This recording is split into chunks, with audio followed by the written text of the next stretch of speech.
The library smelled of old paper and secrets. Cordelia Ashmore turned another page, her fingers trembling, not from fear but from the electric thrill of discovery. The candle beside her had burned low wax, pooling like tears on the mahogany desk. Outside, London slept. Inside, she read about monsters, not the kind in children's tales, real ones. The kind that walked among men beautiful and terrible, cursed to live forever, while everything they touched turned to ash and memory. The book before her was bound in leather so dark it seemed to swallow light. Her father's private collection. 20 years of research into things the church called damnation and scholars called myth. Augustine Ashmore had dedicated half his life to understanding what others feared. And now, at 24, his daughter had found what he had been searching for all along, a way to break a vampire's curse. Cordelia pressed her palm against the page, feeling the raised ink beneath her skin. The text was written in Latin, then translated in her father's careful script. 3 trials, 3 acts of sacrifice, 3 chances to reclaim a stolen soul.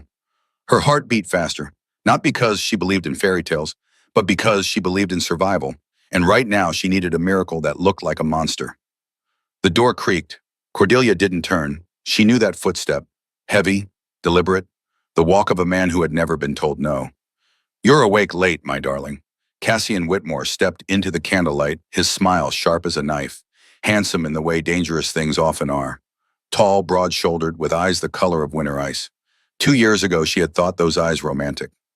Now she knew better. Now she saw what lived behind them.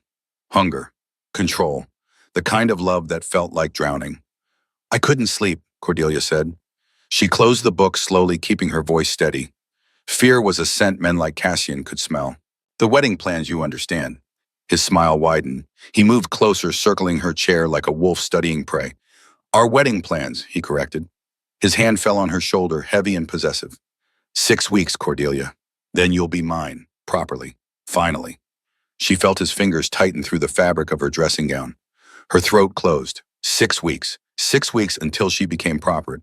Until this man owned not just her name, but her body, her choices, her future. Until the law made her helpless. Unless... "Cassian," she said carefully, "my father hasn't given his final blessing." The hand on her shoulder became painful. She didn't flinch. Flinching only made him worse. "Your father," Cassian said, his voice dropping to something cold and smooth, "will give his blessing. Or he'll regret what happens to his precious occult research. Those books he loves so much.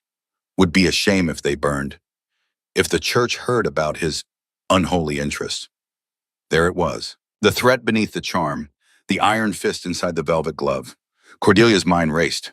She had known Cassian was dangerous. She had broken their first engagement, because of it had spent 2 years trying to escape his orbit. But he was patient, persistent, a hunter who never stopped once he'd chosen his prey. And he had chosen her. "I understand," she whispered. "Good girl." He kissed the top of her head like she was a pet. Then he was gone, his footsteps fading down the hallway. The door clicked shut. Cordelia sat frozen for 3 heartbeats. Then she opened the book again, her hands shaking now with rage instead of excitement. A vampire's curse could be broken. She had found the answer. And if a monster could be saved, perhaps she could save herself. Perhaps she could become unsavable. The next morning, Cordelia found her father in his study. Augustine Ashmore looked up from his papers, his reading glasses sliding down his nose. He was 50, but looked older, worn thin by years of questions the world refused to answer. His hair had gone silver early. His hands shook slightly when he lifted his teacup, but his mind was sharp as ever. "You read the Blackwell manuscript," he said. Not a question. He always knew when someone touched his books. Cordelia closed the door behind her. "I did." And she moved to the window. Morning light made the London streets look almost clean, almost hopeful. She could see the baker across the way opening his shop, the flower seller arranging her cart. Normal people living normal lives. She wanted that, desperately. But normal was a luxury women like her couldn't afford. "Tell me about Lysander Nightshade," she said. Her father went very still. Then he set down his teacup with a soft clink. "That's a dangerous name to speak aloud. Is he real?" A long pause, then yes. Cordelia turned to face him. "You've researched him." "For 15 years. Augustine removed his glasses, rubbing the bridge of his nose. "The Duke of Nightshade, cursed in 1714, 312 years old though he appears 28. They say he was the most arrogant nobleman in England. When plague came to his lands, he refused to help the dying, said it was beneath him. A witch cursed him for his pride. condemned him to walk the earth forever, watching everyone he might love turn to dust. His estate? Crumbling. The church confiscated most of his wealth a century ago when rumors spread about what he was. He's lived in isolation ever since. Thornfield Hall, 50 miles north. They say the locals won't go near it after dark. Cordelia's pulse quickened. Is he dangerous? Augustine studied his daughter, really looked at her, and she saw the moment he understood. His face went pale. No, he said firmly. Absolutely not. Whatever you're thinking. Cassian threatened you last night, Cordelia said. Her voice stayed calm, clinical. He said he'd burn your library, report you to the church, unless I marry him in 6 weeks. Her father stood, hands shaking harder now. We'll run. Leave London. I have colleagues in Edinburgh. He'll follow. Cordelia moved to the desk, placing her hands on its surface. You know he will. He's been hunting me for 2 years, father. He won't stop. Men like that never stop. So you'd rather marry a vampire? Augustine's voice cracked. Cordelia, he's cursed. Damned. Even if the stories are true, even if there's a way to break it. There is. She met her father's eyes. I read the manuscript. 3 trials of sacrifice. It's possible. And if I'm going to marry a monster, I'd prefer one who's honest about what he is. The words hung in the air like smoke. Augustine sank back into his chair. He looked old suddenly, defeated. You don't know what you're asking. I know exactly what I'm asking. Cordelia's voice gentled. She moved around the desk, kneeling beside her father's chair. I'm asking you to trust me. I'm asking you to help me choose my own fate instead of letting Cassian choose it for me. And if the Duke refuses, Cordelia smiled. It was not a kind smile. It was the smile of a woman who had spent 2 years learning how to survive. Then we'll make him an offer he can't refuse. It took 3 days to arrange. 3 days of careful planning, coded letters, and one very large bribe to a solicitor with questionable ethics. Augustine used his connections in the occult community. Word spread through whispered channels. An offer for the Duke of Nightshade, a business proposition, a bride in exchange for salvation. On the 3rd evening, a response arrived. Black wax seal, no signature. Just an address and a time. Thornfield Hall, midnight. Cordelia dressed carefully. Black traveling cloak, simple gray dress, hair pinned tight. She looked in the mirror and saw a woman ready for war. Around her neck, she fastened a black velvet choker. It hid the scar, the thin white line that curved from beneath her right ear down toward her collarbone. A childhood accident, a fall from a horse. Nothing dramatic, nothing that made her ugly, but it gave her an idea. Before leaving her room, Cordelia sat at her writing desk. She pulled out fresh paper and began to write, letter after letter, to old schoolmates, to society ladies, to gossips and rumor mongers. Each one carefully worded, each one suggesting, hinting, implying without quite stating. Poor Cordelia Ashmore. Such a shame about her face. The accident left her terribly scarred. Her father keeps her hidden. No man would want to look at her across a breakfast table. She sealed each letter. Tomorrow her maid would deliver them.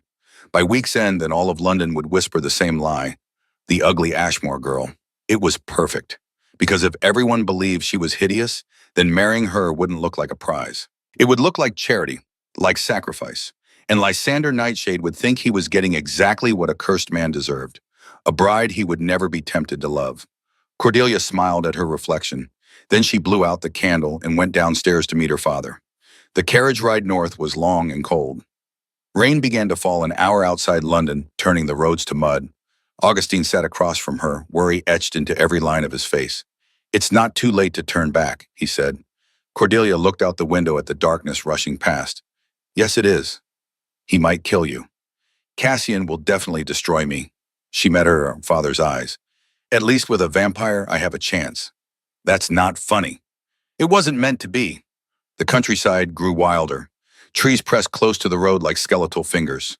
The villages they passed were dark shuttered tight. No one traveled these roads after sunset. Not anymore. When Thornfield Hall finally appeared, it rose from the mist like something from a nightmare. Stone towers reaching toward a moonless sky.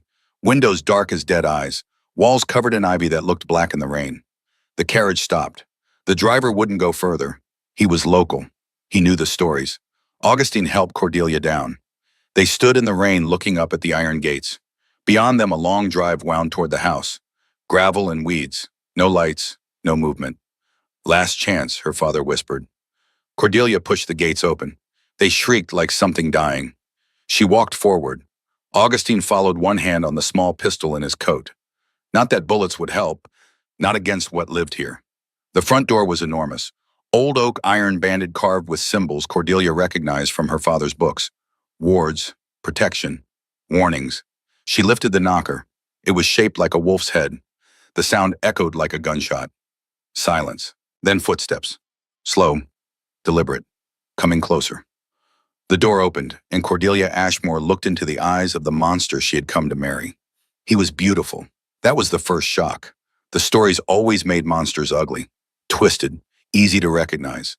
But Lysander Nightshade stood in the doorway like something carved from marble and moonlight, tall, broad-shouldered, with dark hair that fell across his forehead in waves. His face was all sharp angles, high cheekbones, strong jaw, mouth that looked cruel and kind at once. But his eyes, silver, not gray, true silver, like mirrors that reflected everything and revealed nothing. Eyes that had seen 3 centuries pass, eyes that belonged to something not quite human anymore. He looked at Cordelia, then at Augustine, then back to Cordelia. "You're late," he said. His voice was deep accented with something old. "Midnight was 10 minutes ago." "The roads were poor," Augustine said. Lysander's gaze didn't move from Cordelia. "Is this her? This is my daughter, Cordelia Ashmore." "Show me her face." Cordelia's hand went to her hood. She pushed it back slowly. Let him see. Let him look at her in the rain and the darkness. Let him make his assumptions. The choker hid her scar. But the shadows helped her. The rain helped her. She kept her chin down, her eyes lowered. Played the part of a girl ashamed, a girl with something to hide. Lysander studied her for a long moment. Then he stepped back. "Come inside. We have business to discuss." The interior of Thornfield Hall was like walking into the past. Everything was old. The furniture, the paintings, the very air tasted of dust and memory. Candles lit themselves as they passed, flames springing to life without match or tinder. Vampire magic. Small, controlled, but magic nonetheless. Lysander led them to a study. Massive fireplace, walls of books, a desk that looked like it had witnessed the signing of treaties and death warrants. He sat behind it like a judge preparing to deliver verdict. Augustine cleared his throat. "Your Grace, we come with a proposition." "I know what you're offering." Lysander's fingers drummed on the desk. "Marriage offer." "To her. In exchange for money." "In exchange for partnership," Augustine corrected carefully. "My daughter brings a substantial dowry, enough to restore Thornfield, to reclaim what was taken from you." "And what does she get? Besides the privilege of living with a monster?" "Protection," Cordelia said. Both men looked at her. She raised her eyes, meeting Lysander's silver gaze directly for the first time. "I'm being hunted," she continued, her voice steady, strong, "by a man who won't take no for an answer. A man who will own me unless I find shelter somewhere he can't reach." Lysander leaned back in his chair. "And you think marriage to a vampire is shelter?" "I think marriage to a duke is shelter. The vampire part is convenient. No man would fight you for me. No one would dare." Something flickered in those silver eyes, amusement perhaps, or respect. "You're not afraid of me," he said. "I'm terrified of you." Cordelia kept her voice level. "But I'm more terrified of him. This man, he's truly that dangerous. He killed my mother." The words fell into the room like stones into still water. Augustine's head snapped toward her. She hadn't told him, hadn't been able to until now. 2 years ago, Cordelia continued, her voice harder now, he thought she paused, careful. He thought she was something she wasn't. He hunted her, killed her, made it look like an accident. I couldn't prove it, but I know. Lysander's expression didn't change, but his fingers stopped drumming. "What's his name? Does it matter? If we're to be married, I should know who I'm protecting you from." Cordelia took a breath. "Cassian Whitmore." Lysander went very still. "The vampire hunter." So he knew. Of course he knew. "Yes," Cordelia said simply. The silence stretched. Augustine looked between them, understanding dawning on his face, the danger, the impossible position, the fact that his daughter was about to marry one monster to escape another. Lysander stood. He moved to the window, looking out at the rain-soaked grounds. When he spoke, his voice was distant, tired. "I haven't had a wife in 300 years, he said. "The last one aged while I stayed frozen. I watched her wither, held her hand while she died, buried her next to our children. All 7 of them. I buried them all." Cordelia's throat tightened. She hadn't expected this. This raw, terrible honesty. "I promised myself never again," Lysander continued. Never to love, never to care, never to watch another person. He stopped. But I need the money. The estate is collapsing. The villagers depend on Thornfield for work, for protection. Without wealth, I can't maintain it. Can't help them. He turned back to face them. So yes, I'll marry her. I'll protect her from Whitmore. I'll give her my name and my house and whatever safety I can offer. But that's all. There will be no affection, no intimacy beyond what's necessary for appearances. She'll have her own chambers, her own life. I won't bother her, and she won't expect anything from me but cold civility. Augustine started to speak, but Cordelia cut him off. I have conditions. Lysander raised an eyebrow. You're in no position to make demands. Neither are you. Cordelia stood, moving closer. Brave now, committed. I'll marry you. I'll bring my dowry. I'll play the dutiful wife for society. But in exchange, you'll grant me access to your library. All of it, including the restricted sections, the books on curses and breaking them. Something dangerous flashed in Lysander's eyes. Why? Because I'm a scholar's daughter. Because I want to understand what I'm binding myself to. Because knowledge is the only real power I'll have in this arrangement. A lie, but a believable one.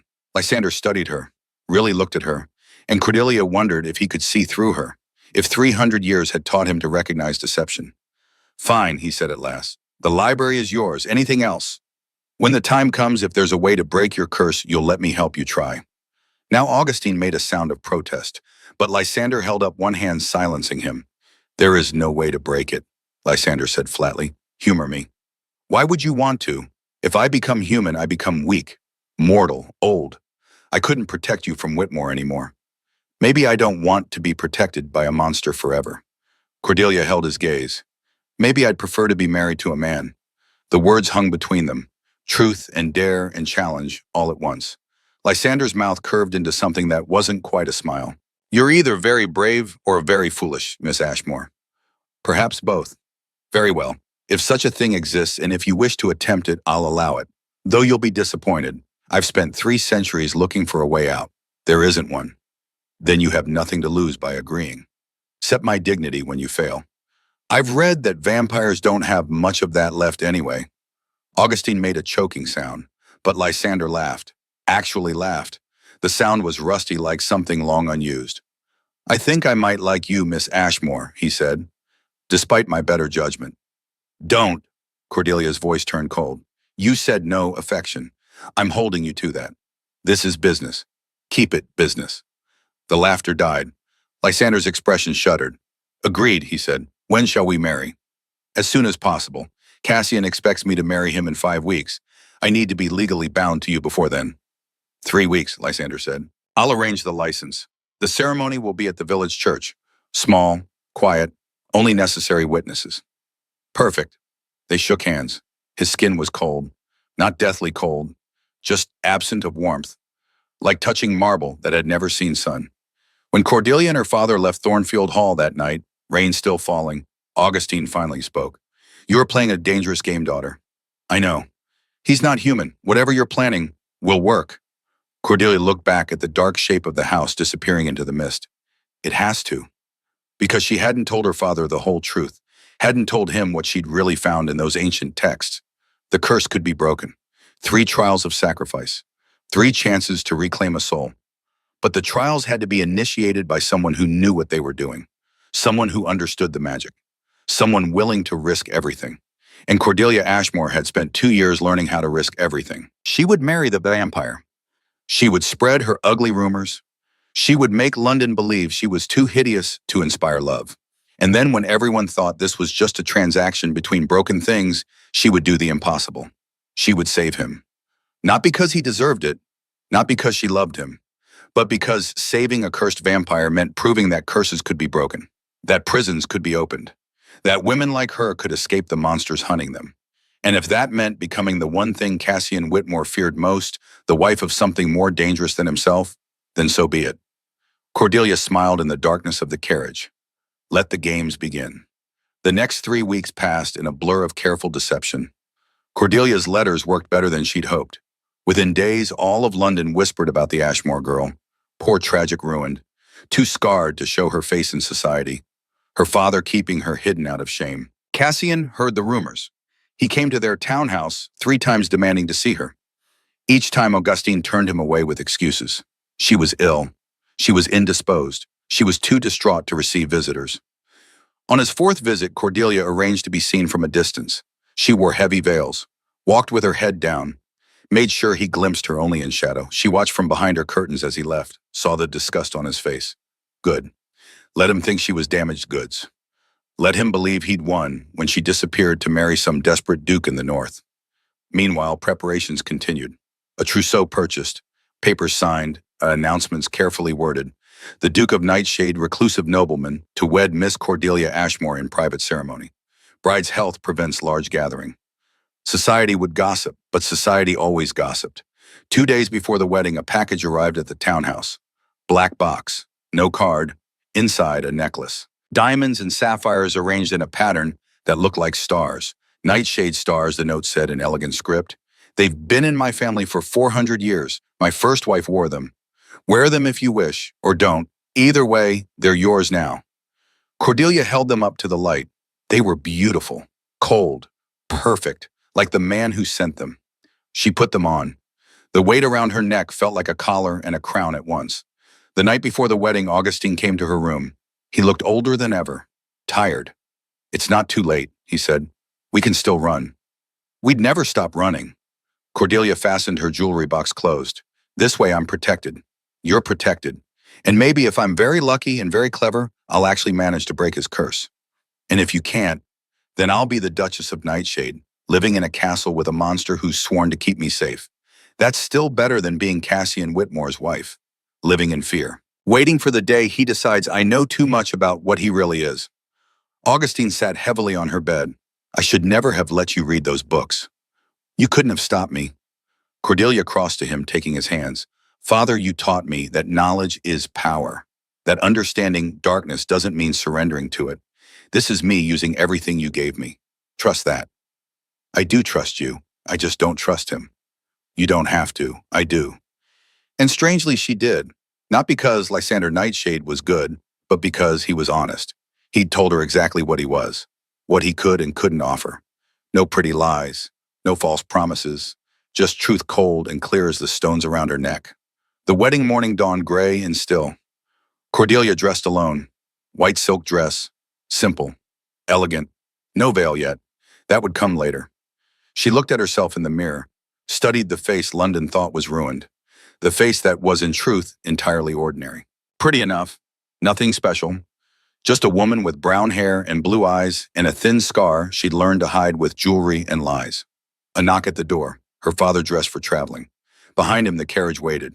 Ready? He asked. Cordelia picked up her veil. Heavy white lace, thick enough to hide everything. Ready, she said. The village church was small. Stone walls, stained glass windows depicting saints and martyrs. It smelled of old incense and older prayers. Lysander was already there, standing at the altar in black. He looked like a shadow-given form. When he turned to watch her enter, his silver eyes reflected the candlelight like mirrors. No guests, only the vicar. One witness from the village. Augustine beside her. Cordelia walked down the aisle slowly. Each step measured, each breath controlled. This was it, the point of no return.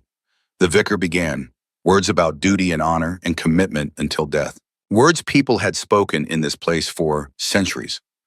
Words that sounded different when death wasn't an ending, but a distant theoretical thing. Lysander's responses were clear, firm. A man making a bargain, not a vow. Then it was Cordelia's turn. Do you, Cordelia Ashmore, take this man to be your lawfully wedded husband, to have and to hold from this day forward, for better or worse, for richer or poorer, in sickness and in health, until death do you part? She looked at Lysander, really looked at him, saw the weariness in those immortal eyes, the resignation, the man who expected nothing and wanted nothing, and feared hoping for anything at all. I do, she said. The vicar smiled. You may lift the veil. This was the moment, the reveal, the shock. Cordelia held her breath. Lysander reached for her veil. His hands were steady, no hesitation, no drama, just the simple motion of lifting lace. The veil rose. Light fell across her face. And Lysander Nightshade's expression didn't change. For 3 heartbeats, he just looked at her. Really looked. Then his eyes widened, just slightly, just enough, because she wasn't ugly. She wasn't scarred. She wasn't what he'd been promised. She was a lie, a trap, a woman who had played him as surely as he'd thought he was playing her. You, he said softly, dangerously. What? Cordelia leaned closer, close enough that only he could hear, close enough that her lips nearly brushed his ear. I know what you are, she whispered. I know you are cursed, and I know how to break it, but you have to trust me. She pulled back, looked into his eyes, saw shock, fury, confusion, and beneath it all the faintest, most dangerous thing. Hope. The vicar coughed. Your grace, you may kiss the bride. Lysander's jaw tightened, his hands closed on her shoulders. For a moment, Cordelia thought he might refuse, might call this off, expose her deception in front of God and witness. But he didn't.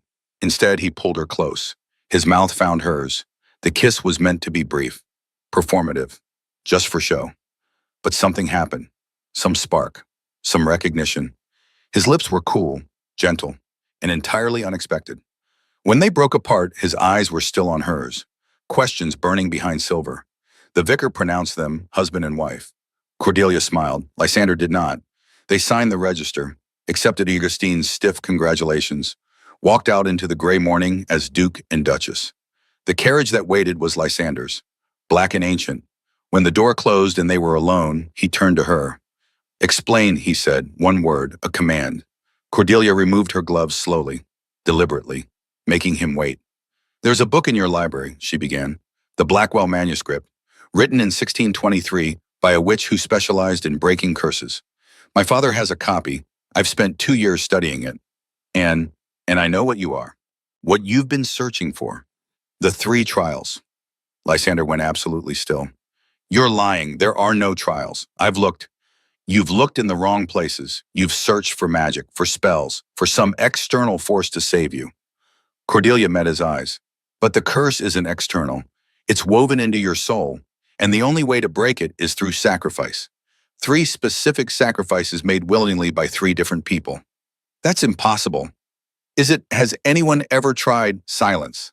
I spread those rumors, Cordelia continued. I made London believe I was ugly. I made sure you'd agree to marry me thinking I was no threat to your precious isolation, because I needed to get close to you, to convince you to let me try. Why? His voice was razor sharp. Why would you care about saving me? I don't. The truth. Cold and honest. But I care about saving myself. And breaking your curse means proving that impossible things can be broken. That women can shatter prisons. That I can escape the man hunting me by becoming something he can't touch. She leaned forward. You're 312 years old, Lysander. You've lived through plague and war and revolution. You've watched everyone you love die. You're so tired you can barely remember why you keep going. And I'm offering you a chance. One real genuine chance to become human again. At what cost? Your trust, your cooperation, and eventually your courage. Cordelia's voice softened. The trials are not easy. They require sacrifice from you and from others. The first trial requires humility. You have to give up your pride, the thing that cursed you in the first place. And the second trial requires me to almost die for you. Lysander recoiled. Absolutely not. It's the only way. Then there is no way. I won't let you. You don't get to let me do anything. Cordelia's voice turned sharp. I'm not asking your permission. I'm telling you what will happen. You made a bargain. Honor it. They stared at each other, 2 stubborn wills, 2 desperate people. Finally, Lysander looked away. You're insane, he said. Probably. This will fail. Maybe. And if it does, if you die trying, Cordelia smiled. It was not a gentle smile. Then at least I'll die trying something, instead of dying slowly married to a monster who doesn't even pretend to love me. The words hit him. She saw it in the way his shoulders tensed, the way his hands clenched. I told you not to expect affection, he said quietly. And I told you I don't want it. This is business. Keep it business. She adjusted her gloves. Take me to Thornfield. Show me the library. Give me time to prepare. Then we'll begin. Begin what? Saving you. Cordelia looked out the window at the countryside passing by. Whether you want to be saved or not. The carriage rolled on through the gray morning. Behind them, the church bells rang. Ahead, Thornfield Hall waited like a promise or a tomb, and between them sat 2 strangers bound by law and lies and the most dangerous thing of all, a plan that just might work. Thornfield Hall swallowed sound. That was the first thing Cordelia noticed when she woke in her new chambers the morning after the wedding. No bird song, No servants bustling, no sound of horses or carriages or normal life. Just silence thick and heavy as velvet draped over everything. Her room was beautiful in a haunted way. Four-poster bed with curtains the color of midnight, walls papered in deep green damask, a fireplace large enough to stand in, windows that looked out over gardens gone wild, rose bushes tangled into thorns and ivy claiming stone walls like possessive fingers. She rose and dressed herself. No lady's maid had been offered. Perhaps none would serve a vampire's wife. Or perhaps Lysander simply had no staff left. The house felt empty, abandoned by everyone but ghosts and the man who couldn't die. Cordelia found him in the library. It was a cathedral to knowledge. 3 stories of books spiraling upward, connected by iron staircases that curved like spiderwebs. The ceiling was painted with constellations, though whether they were accurate or artistic she couldn't tell.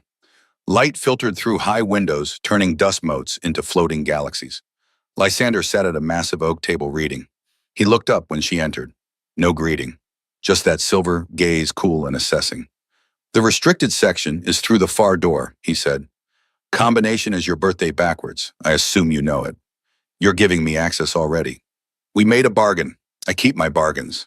He returned to his book. Unlike some people who keep their faces. Cordelia moved closer. Still angry about that. I don't get angry. I've lived too long for anger. But his jaw was tight, his knuckles white against the book's spine. She sat across from him, bold, uninvited. I never lied, she said. I simply allowed people to believe what they wanted to believe. That's different. Semantics. Truth. Cordelia folded her hands on the table. You assumed I was ugly because it made this easier for you. You wanted a wife you wouldn't be tempted to care about. Well, you got one. I don't want your affection any more than you want to give it. What I want is your cooperation. Lysander closed his book slowly. To break my curse. Yes. Why should I believe you even can? Because I've done my research. Because I know things you don't. And because, she paused, choosing words carefully. Because you're desperate enough to hope I'm right, even though hope terrifies you more than anything else in this world. The silence stretched. She'd struck something true. She could see it in the way he wouldn't quite meet her eyes. What do you need from me? He asked finally. Time to prepare, access to your archives, and when the moment comes, your willingness to do exactly what I tell you, no matter how much you hate it. That's asking a lot. I'm offering a lot. Your humanity, your soul, the chance to be more than this. She gestured at the library, the house, the endless, empty years. Don't you want that? Lysander stood abruptly, moved to the window, his back to her, shoulders rigid. I wanted it for the first century, he said quietly. Wanted it so badly I tried everything. Magic, prayer, bargains with things darker than myself. Nothing worked. After a while, you stop wanting. Wanting hurts too much. Cordelia's chest tightened. She hadn't expected this vulnerability, this raw, terrible honesty. Then let me want it for you, she said, until you remember how. He turned, looked at her, really looked. You're extraordinary, he said, and completely mad. I've been called worse. By who? By the man who wants me dead. The words hung between them. Reminder of why she was here. Why this mattered. Lysander nodded once. Then do what you must. I'll cooperate. Thank you. Don't thank me yet. If this fails, if you die, I'll have to live with that. Forever. That's not a kindness you're doing me. Then we won't fail. She said it with such certainty, such fierce conviction, as if will alone could reshape reality. Lysander almost smiled, almost. Get to work, wife, he said. Time's wasting. 10 days passed. Cordelia spent them moving between the restricted archives and her chambers, piecing together the puzzle. The Blackwell manuscript was there as promised, but there were others too. Grimoires written in dead languages, journals from curse breakers long turned to dust. She learned the mechanics, how curses latched onto souls like parasites, how they fed on the original sin, how breaking them required undoing what created them.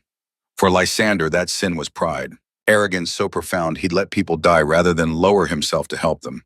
The first trial then required humility, true humility, not performance, not charity done for show, but genuine submission of ego. On the 11th morning, Cordelia found Lysander in the study. He was reviewing estate ledgers, frowning at numbers that told stories of decay. I need you to do something today, she said without preamble. He looked up. What? Go to the village, speak to the farmers, ask them what they need, then help provide it. Lysander's expression darkened. I'm not a servant. No, you're a duke. and dukes have responsibilities. You've been hiding here for decades letting the estate rot. That stops now. The villagers fear me, they won't want my help. Then convince them, show them you've changed. I haven't changed. I'm still...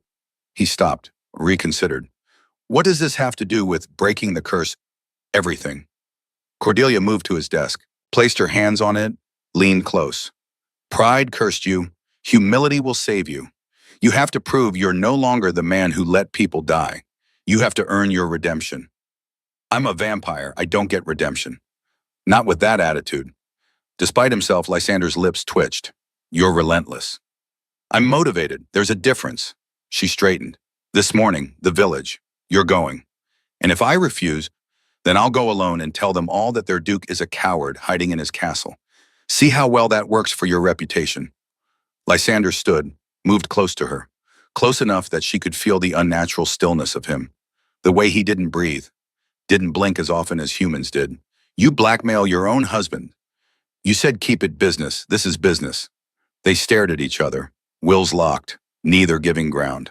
Then Lysander laughed, actually laughed. The sound warmed something in the cold library air.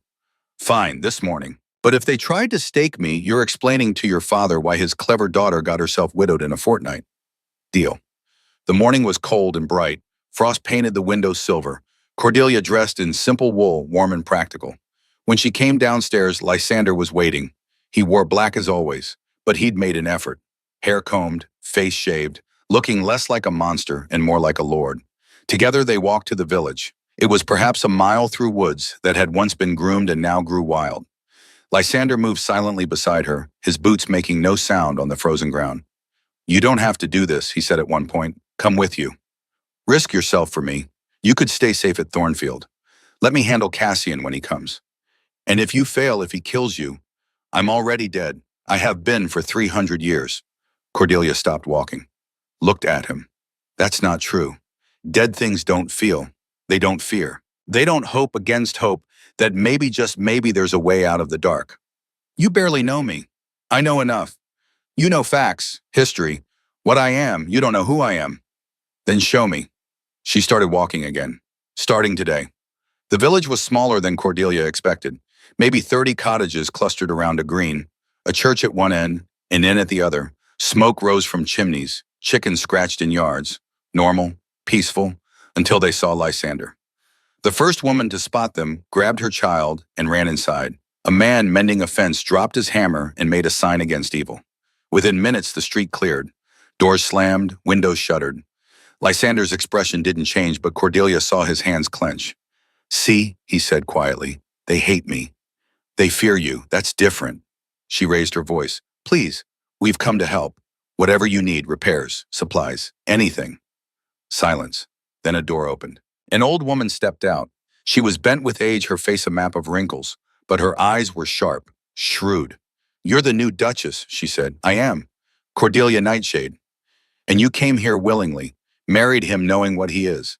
I did. The old woman studied her, then looked at Lysander. Your Grace, been 30 years since you set foot in this village. I know, Mrs. Pembroke. Folks thought you'd forgotten us, or stopped caring. Lysander's voice was stiff, formal. I thought my presence would only frighten people. Well, you thought right about that, Mrs. Pembroke cackled. But there was something not unkind in it. But fear don't fix roofs. Don't feed children when winter comes hard. What do you need? Cordelia asked. The old woman considered. Miller's wheel broke. Been 3 weeks. Can't grind grain without it. And the church roof's got holes. Rain's getting in, ruining the altar cloth. Lysander spoke before Cordelia could. I'll send men to fix both. And grain. I have stores at Thornfield. You're welcome to it. Just like that. Just like that. Mrs. Pembroke's eyes narrowed. What's the catch? No catch. Lysander stopped, struggled with words that clearly didn't come easy. I've neglected my duties. That changes now. Slowly, other doors opened. Other faces appeared. Wary, cautious, but listening. A young man stepped forward. Begging your pardon? Your Grace, but why now? Why after all this time? Lysander looked at Cordelia. Something passed between them. Understanding. Permission. Because my wife reminded me what being a duke means, he said, and I'm tired of forgetting. The words were simple, honest, and somehow they landed. Mrs. Pembroke nodded slowly. Well then, Suppose we could use the help. It wasn't acceptance, not yet, but it was a start. For the next 3 hours, Lysander listened. He took notes. He promised repairs and resources. He spoke to people he'd avoided for decades. And slowly, carefully, like frost melting under unexpected sun, the fear began to ease. Cordelia watched him, saw the effort it cost, the way he had to fight his own nature.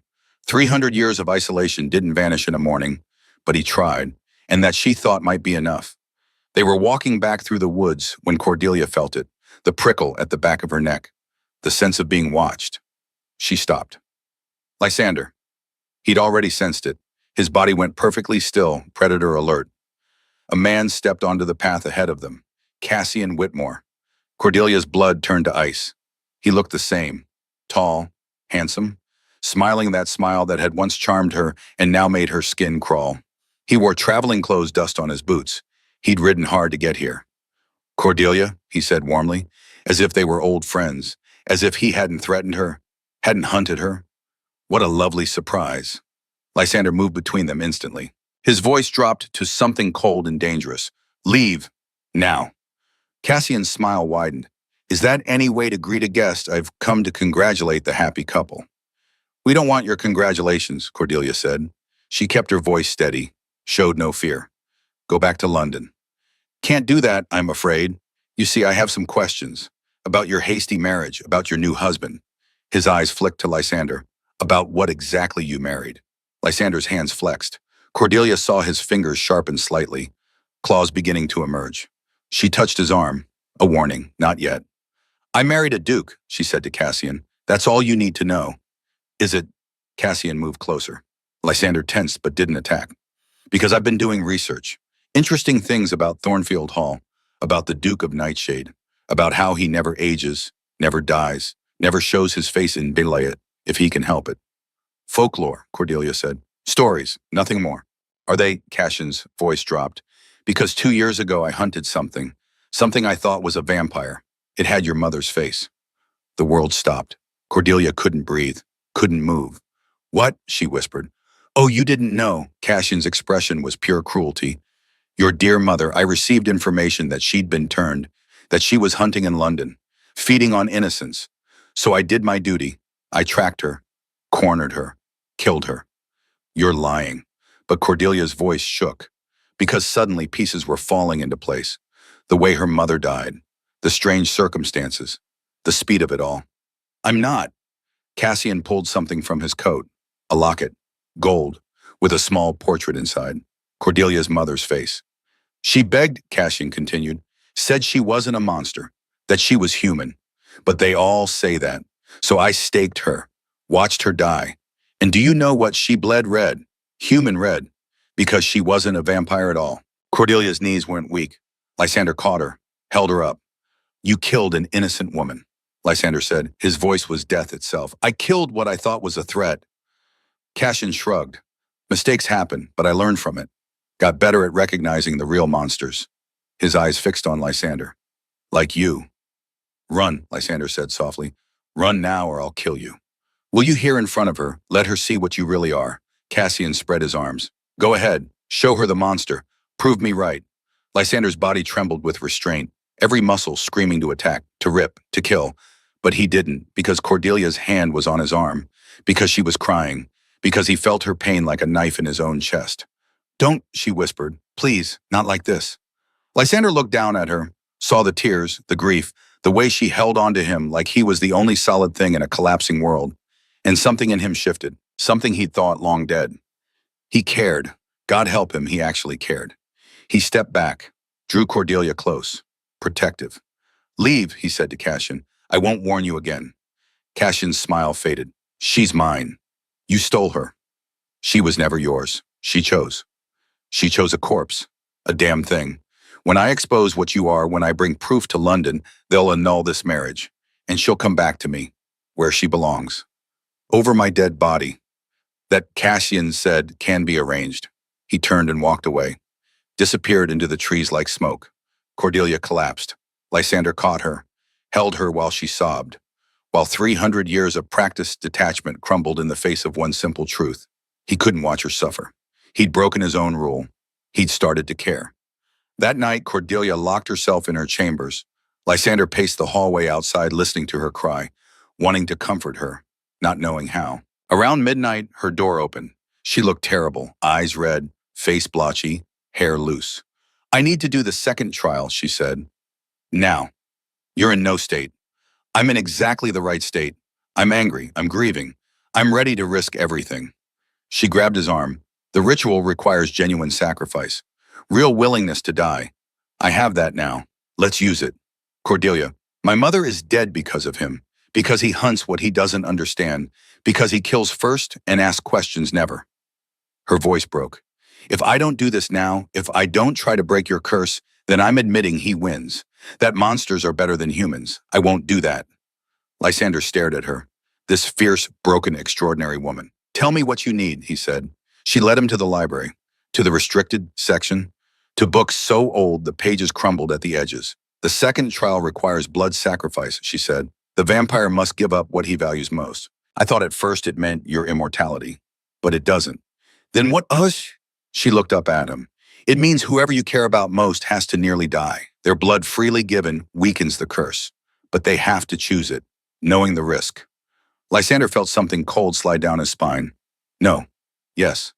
I won't let you. You don't get to let me. I'm choosing this." "Then unchoose it. Find another way." "There is no other way," her voice echoed off stone walls. "Don't you see? The curse was born from you refusing to sacrifice anything for others. It can only break if someone sacrifices for you, if someone proves that you're worth dying for." "I'm not worth dying for. Let me decide that." They stood facing each other, the space between them crackling with unspoken things. "I barely know you," Lysander said desperately. "We've been married less than 2 weeks. You can't possibly care about you." "No, I don't. This isn't about affection. It's about principle, about proving that curses can break, that prisons can open, that I'm stronger than Cassian Whitmore will ever be." It should have hurt, should have stung, but somehow her honesty made it easier. "What do I have to do?" he asked. She showed him. The ritual was complex, circles drawn in salt, candles placed at cardinal points, words in a language older than English, older than Latin, and at the center a silver bowl. "I'll cut my palm," Cordelia said. "Let blood fall until I'm unconscious. You have to catch me before I die. The curse will fight you, try to make you drink, try to make you kill me. You have to resist. And if I can't, then you'll be right. You'll be the monster everyone thinks you are, but I don't believe that." She touched his face the first time she'd touched him tenderly. "I've seen who you are, what you're becoming. You can do this." Lysander closed his eyes. "I hate you a little, for making me hope." "I know." They began at midnight. The library window showed a full moon, cold and bright. Cordelia stood in the circle. She'd changed into white, simple dress, hair down. She looked like a sacrifice from ancient times. Lysander watched from the edge of the circle. Every instinct screamed at him to stop this, to grab her and run, to refuse, but he'd made a promise. Keep it business. Honor the bargain, even if it killed him. Cordelia took the knife, silver blade. She looked at him one last time. "If this works," she said, "the curse will weaken, not break. That comes later. But you'll feel different, more human. It will hurt. Everything hurts. Then hurt. But don't let me die." She cut her palm, deep. Blood welled up shockingly red. She held her hand over the bowl. Drip, drip, drip. Lysander smelled it immediately. His fangs descended. His body went rigid with hunger. 300 years of careful control began to fracture. More blood. Cordelia swayed. Her face went pale. "Keep going," she whispered. "Has to be enough." The bowl was filling, quarter full, half. Her knees buckled. Lysander moved without thinking, crossed the circle, caught her as she fell. The curse exploded, pain like lightning through every nerve. His body convulsed. The hunger roared louder. Her blood was so close, her throat right there. So easy. "Do it," something whispered. "Drink, feed, become what you are." No, he held her, felt her heartbeat weakening, felt her blood soaking his shirt. "Drink her, save yourself." No. He pressed his hand over her wounded palm, applied pressure, stopped the bleeding. Her eyes fluttered open, unfocused. "Lysander," she murmured. "I'm here. Stay with me." Did it work? He felt it then, the curse cracking. Not breaking, but fracturing, light bleeding through, and with it pain. His chest felt like something was being torn out. His heart, unused for centuries, began to beat. Slow, irregular, but beating. He gasped. The sensation was agony, was beautiful, was terrifying. "It's working," he choked out. "God, it hurts." Cordelia smiled, then her eyes closed. Panic, pure panic. Lysander lifted her, ran through hallways, upstairs, to her chambers. He laid her on the bed, wrapped her hand, checked her pulse, weak. But there he sat beside her, held her skin, felt his own heart beating against his ribs like a trapped bird. This was what it felt like to be human, to care, to fear loss. He'd forgotten. He'd spent 3 centuries forgetting. And now, because of this impossible woman, he remembered. Hours passed. Dawn came. Lysander stayed, watching her breathe, feeling his own chest rise and fall in rhythm with hers. When she finally woke, afternoon light was painting the room gold. "You didn't drink," she said. Her voice was rough. "No." The curse, he held out his hand. In daylight, it looked different. Less pale, more alive. He could see veins under the skin, see color returning. "Weaker," he said, "much weaker." Cordelia struggled to sit up. He helped her. Their faces were very close. "One more trial," she whispered. "Then you're free." "What is it?" Her expression changed, became sanois. "Frightened. A choice," she said, "the hardest one." "Tell me." She looked away. "Not yet. I need to be sure. Need to prepare." When she looked back, her eyes were bright with unshed tears. "Lysander, the third trial, it might cost everything." "Cost what?" "Your protection, your strength, everything you've used to keep me safe from Cassian." Understanding dawned, cold and terrible. "The final trial makes you human," he said slowly. "Completely human." "Yes, but I found something in the texts, something I didn't see before." She took his hand. Her fingers were cold. "If you become human while Cassian knows what you are, he'll kill you. He's gathering other hunters. 8 days from now, they'll come here to destroy you. Then we have 8 days to break the curse. If we break it, you'll be vulnerable, mortal. He'll win. And if we don't, you stay vampire, stay cursed. But you can fight them. Protect us both." Lysander stared at her. "You're saying I have to choose between my humanity and your safety." "No," she squeezed his hand. "I'm saying I have to choose. The ritual requires the sacrifice to make the final decision, whether to free you or keep you bound. That's not fair to you." "Nothing about this is fair." Tears finally fell. "I've led you this far, given you hope, and now I have to decide whether to take it away to keep us both alive." He pulled her close, held her while she cried, felt his own eyes burn with tears he hadn't been able to cry for 300 years. "We'll find another way," he said. "There is no other way." "Then we'll make one." She pulled back, looked at him, really looked. "When did you start caring?" she asked softly. "When you started crying. When I realized I'd rather face Cassian as a human than watch you suffer as a vampire. That's the curse weakening, making you more human, more emotional." "Is it, or is it just you?" They sat in silence, the impossible question hanging between them. Finally, Cordelia spoke. "We have 8 days. 8 days to prepare, to plan, to figure out how to survive what's coming. And then I'll choose. Your freedom or our survival." She touched his face. "And I honestly don't know which I'll pick." Lysander turned his face into her palm, kissed it. "Whatever you choose," he said, "I'll understand." "Will you bow?" "No, probably not, but I'll try my eye." She laughed, a broken, watery sound. "We're a mess. We're alive, that's something." For now, outside storm clouds gathered. In London, Cassian Whitmore prepared his hunters. At Thornfield, 2 people held each other in the afternoon light, knowing that in 8 days everything would change. Either they'd break the curse and face death human, or they'd keep it and face death together. Either way, the ending was coming, and neither of them knew if they'd survive it. But for now, in this moment, they had each other, and that would have to be enough. 8 days. That was all the time they had left. Cordelia knew she should be searching for another answer, a third option, a way to break the curse without making Lysander vulnerable. But something in her had shifted after the second trial. The grief over her mother, the knowledge of what Cassian truly was, the way Lysander had held her while she cried. She wasn't searching for escape anymore. She was preparing for war. Lysander's humanity was growing stronger every day. He could feel warmth now, could taste food though he didn't need it, could sleep though dreams frightened him after 3 centuries without them. And he could feel fear. Real churning, human fear. Not for himself, for her. On the fifth day, Augustine arrived from London. He looked haggard, road-worn, his face grave as a mourner's. "They're coming," he said without preamble. "Cassian has gathered 12 hunters, holy weapons, silver, fire. They leave London in 3 days." Cordelia looked up from the book she'd been reading, not searching for alternatives, memorizing. The third trial ritual. Every word, every gesture. "That gives us time." "For what?" Augustine moved closer, saw the state of her, the determination in her eyes. "Cordelia, what are you planning?" She stood, her decision already made. "I found something," she said.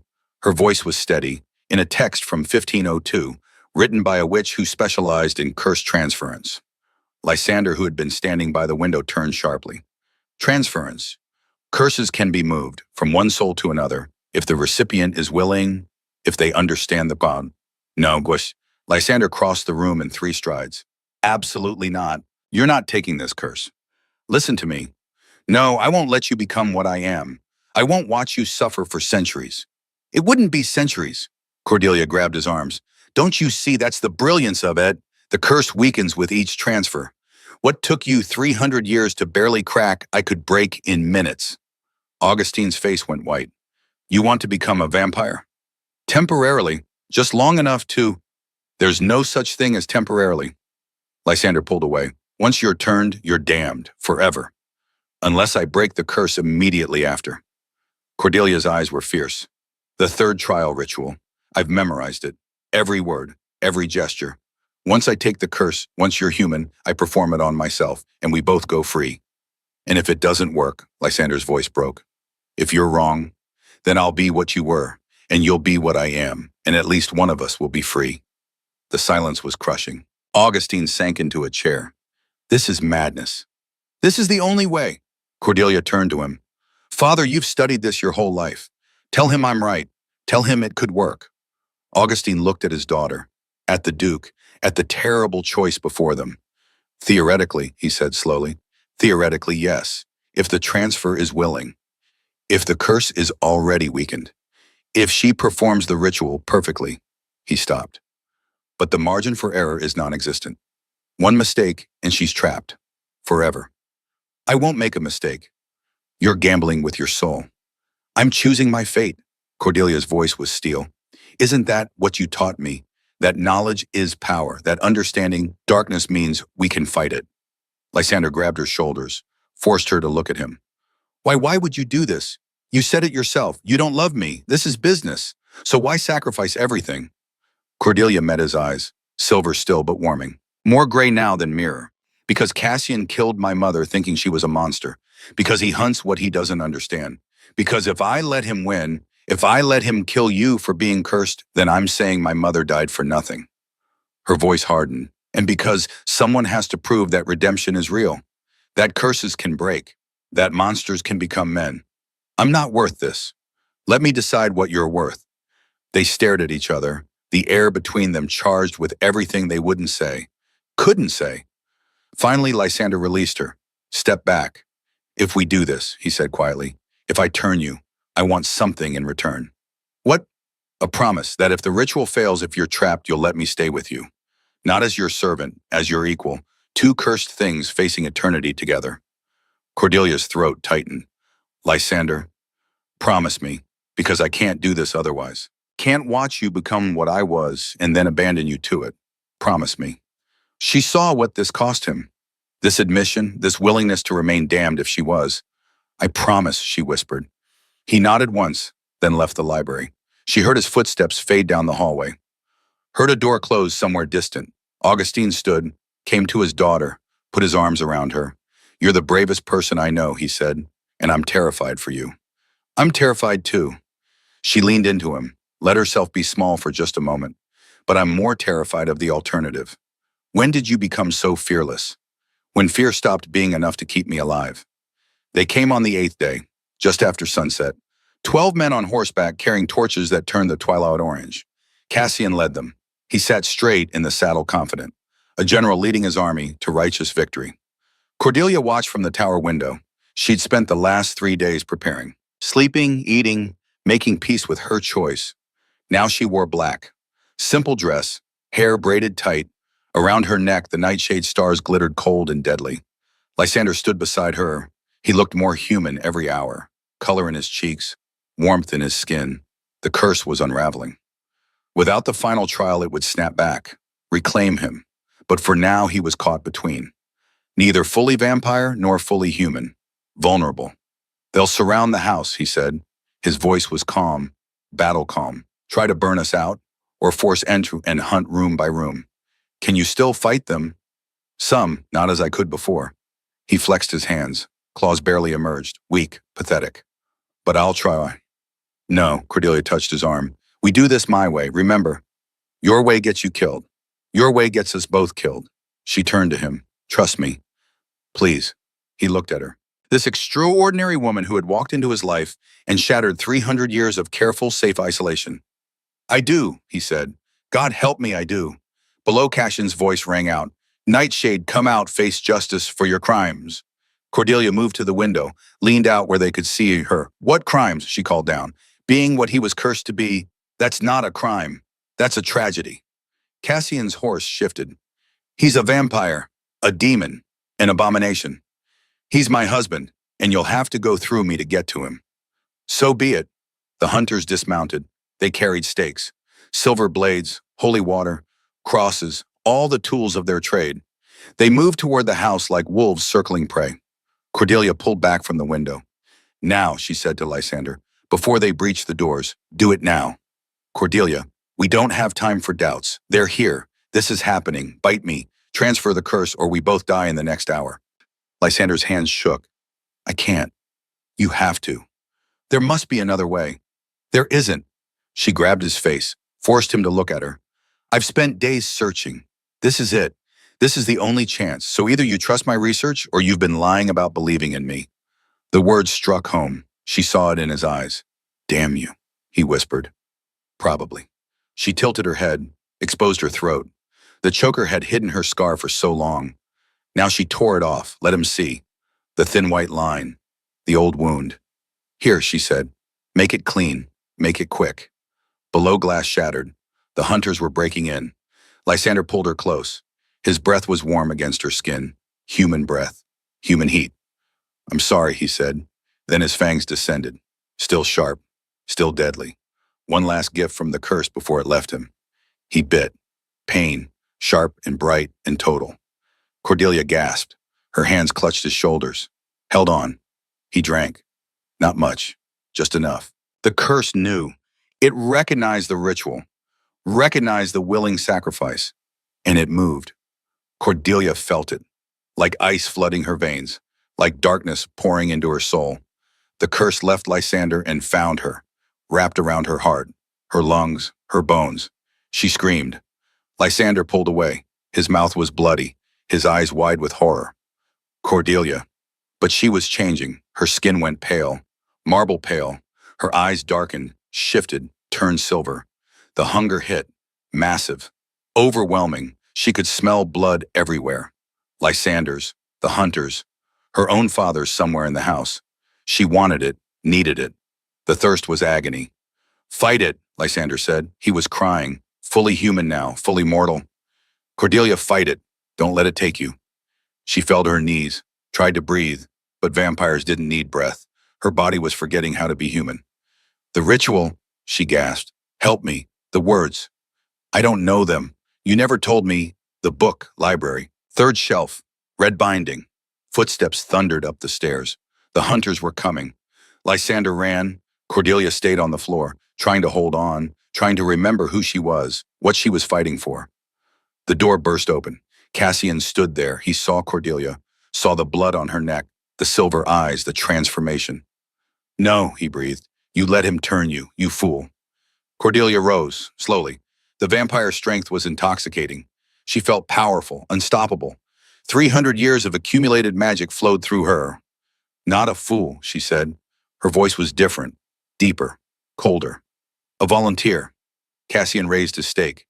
Then you die with him. Try. She moved, faster than thought, faster than he could react. She grabbed his wrist, twisted. The stake clattered to the floor. Cassian's eyes went wide. You're strong.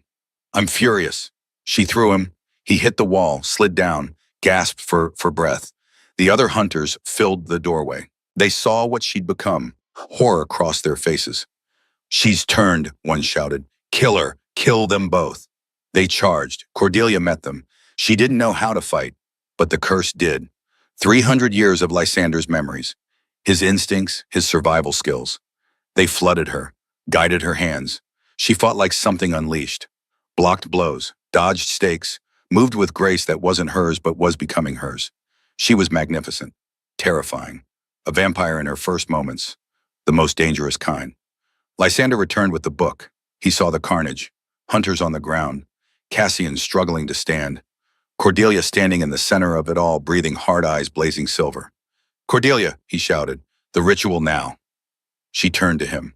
For a moment he saw nothing human in those eyes, just hunger, just darkness.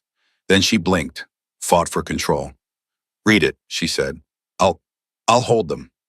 Lysander opened the book, found the page. His hands shook so badly he could barely see the words. But he read. The language was ancient, guttural. Each word felt heavy, important, like speaking the world into new shapes. Cassian rose, pulled a silver dagger. Stop him, he screamed at his men. Stop the ritual. 2 hunters lunged for Lysander. Cordelia intercepted them, threw them back. She was weakening, fighting the curse, fighting the hunger, fighting herself. Keep reading, she gasped. Lysander read faster. The words began to glow on the page. Magic recognized magic. The ritual was working. Light began to emanate from Cordelia, not from around her, from within her, like something in odd was burning. She fell to her knees, screamed. The curse was fighting back, didn't want to break, didn't want to die. Almost there, Lysander said, his voice cracked. Tears streamed down his face. Stay with me, just a little more. Cassian saw his chance. He grabbed the fallen stake, ran at Lysander, raised it high. No! Augustine appeared in the doorway. He threw himself at Cassian. They went down together, grappling, fighting. Lysander kept reading. The final words, the final gestures. He set the book down, held out his hand to Cordelia. Take it, he said. Take my hand. Come back. Cordelia reached for him. Her hand was shaking, dissolving into light. The curse was breaking, leaving her, dying. Their fingers touched. The light exploded. Everything went white. When Cordelia opened her eyes, the world was quiet. She was lying on the floor. Her body felt heavy, warm, familiar, human. She took a breath, real breath. Her lungs expanded. Her heart beat. Normal, mortal, alive. Lysander was beside her. He looked exactly the same. Still human, still free. Around them, the hunters were sprawled, unconscious. The magical blast had knocked them out, all except Cassian. He stood against the wall, his dagger raised, but his hands shook. He was staring at Cordelia like she was a ghost. It's not possible, he whispered. You were turned. I saw it. You should be damned. I was damned. Cordelia sat up slowly. Everything ached. Beautiful human ache. For about 10 minutes, then I broke it. That's not what, not fair, not how curses work. She stood, swayed. Lysander caught her, held her steady. You know what's not fair, Cassian, killing innocent women because you're too arrogant to check if they're actually monsters first. Your mother was human, was innocent, was murdered by you. Cordelia's voice was steel. And you've been hunting me ever since because I knew, because I could destroy you. Well, guess what? I'm done running. Augustine stirred from the floor. He was bruised but alive. He looked at his daughter, saw her standing, human, alive. It worked, he breathed. My God, it actually worked. Cordelia smiled. You taught me well, Father. Cassian's face twisted. This isn't over. I'll tell everyone. The church. The Hunters Guild. You married a vampire. You became one. That's proof enough. Proof of what? Lysander stepped forward. I'm human now. Fully. Check my pulse, my breath, my reflection. He pointed to a mirror on the wall. His image showed clear, solid, real. The curse is broken. I'm just a man. You were a monster. Was, past tense, Béchal. Lysander's voice was cold. But you're a murderer, present tense. You killed Cordelia's mother, an innocent woman, and you've hunted my wife across England. So here's what's going to happen. He moved closer to Cassian, man to man, equal to equal. You're going to leave, Lysander said. You're going to take your hunters and go back to London, and you're going to stay away from my wife forever because if you don't, I'll make sure every person in London knows what you really are. Not a hero, not a protector, a killer who doesn't check his facts. They won't believe you. Won't they? Augustine stood, pulled papers from his coat. I have testimony from 4 other women you hunted, all human, all innocent, all dead. I've been collecting evidence for 2 years, waiting for the right moment. This seems like it. Cassian's face went white. You're bluffing. Try me. Augustine's voice was granite. My daughter almost died tonight. Because of you. I have nothing left to lose, and everything to gain by seeing you hang. The silence stretched. Cassian looked around, at the unconscious hunters, at the 3 people standing against him, at his choices dwindling to none. Finally, he lowered the dagger. This isn't finished, he said. Yes, Cordelia said quietly. It is. You just don't know it yet. Cassian backed toward the door, kept his eyes on them until the last moment. Then he ran. They heard him on the stairs, heard the front door slam, heard hoofbeats fading into distance. He was gone. The remaining hunters began to stir. Lysander helped them up one by one, explained what had happened. The curse broken, the vampire dead, just a man left behind. Some believed him, some didn't, but they all left, one by one, until Thornfield Hall was quiet again. Just the 3 of them, Cordelia, Lysander, Augustine. They stood in the wreckage of the tower room, books scattered, blood on the floor, the smell of magic fading. Well, Augustine said finally, that was dramatic. Cordelia laughed, actually laughed. The sound was bright and broken and beautiful. Lysander pulled her close. You did it, he said. You actually did it. We did it. She touched his face. Warm skin, human skin. How does it feel? Being mortal. Terrifying, wonderful, strange. He smiled. Like being born again. You'll age now, get old, die. I know. We'll grow old together. I'm counting on it. They looked at each other, really looked. 2 people who had married as strangers, who had built something impossible in the space between business and something more. Augustine cleared his throat. I hate to interrupt, but you 2 should probably make this marriage real. Proper vows, not just a business arrangement. Cordelia and Lysander exchanged glances, then they laughed together. Are you proposing we marry again? Lysander asked. Why not 3rd time's the charm? I'd like that, Cordelia said softly. So would I. 2 months later, spring had painted the world green. They stood in the same village church, but this time the church was full.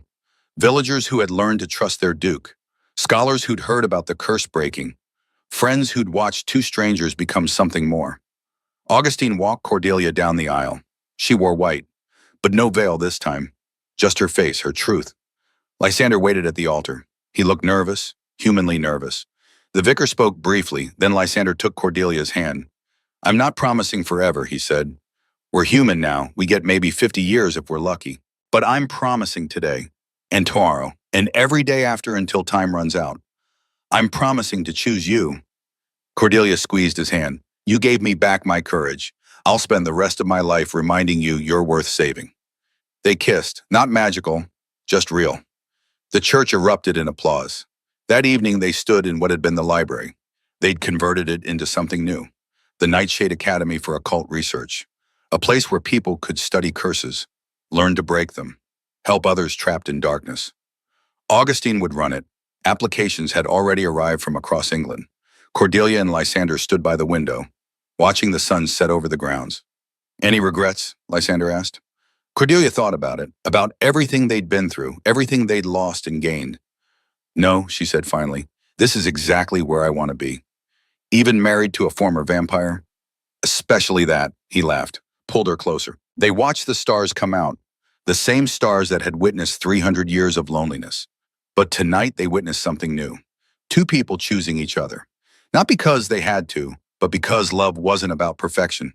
It was about seeing someone's darkness and choosing to stand beside them anyway. Cordelia made a wish on the first star, not for magic, just for time. Enough time to grow old with this man. The star didn't answer. Stars never did. But Lysander's hand tightened on hers, and that was the answer enough. They had chosen each other. The curse was broken. The monsters were defeated. And for the first time in 300 years, Thornfield Hall felt like a home. The end was really a beginning, and they would face it together. Human, mortal, alive, and finally, after everything, free.